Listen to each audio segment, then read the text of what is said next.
ये वास्तुशास्त्र उत्तर दक्षिण हमको पता चलता है, लेकिन उत्तर दक्षिण है क्या? ये प्राण की शक्ति है। हम बचपन से पढ़ा देते हैं बच्चों को कि सूर्य पूर्व में उगता है।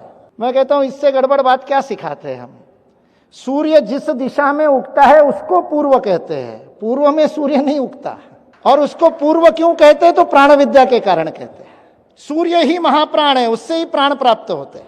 तो उस दिशा को पूर्व क्यों कहते हैं? क्योंकि सूर्य के उगने से पूर्व प्राण आ गया, प्रकाश आ गया।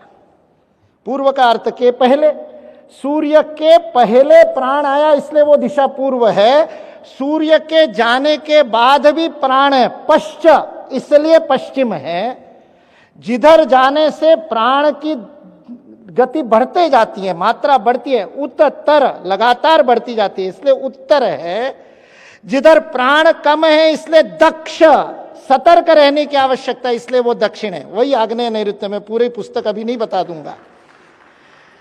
जब भारतीय शिक्षण मंडल में शिक्षा में भारतीयता पर काम कर रहे थे तो मन में प्रश्न आया, ये भारतीयता है क्या? तो ये विज्ञान जब भारतीयता का समझने की कोशिश की, ये जो भारतीयता का फिजिक्स समझने, कणाद का फिजिक्स समझने की कोशिश की, तब पता चला कि भौतिक शास्त्र तो केवल अन्नमय कोश से पूरा होता ही नहीं।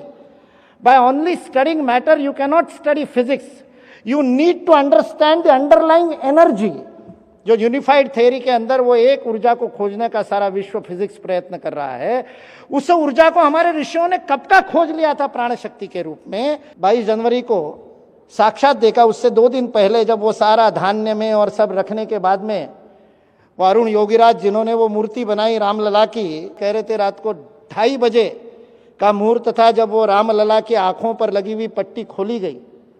अरुण योगीराज कहता है मैं सामने बैठा था, मेरे आंखों में आंसू आ गए, और वो साथ में जो कार्यकर्ता थे उनका हाथ पकड़ करके वो कंपित करके बोलता है, अरुण ये मूर्ति मैंने नहीं बनाई, ये मेरे रामलला नहीं है, क्योंकि मूर्ति का विग्रह बन गया था, पत्थर में प्राण प्रकट हो गया था। ये प्राण प्रतिष्ठा का विज्ञान भारत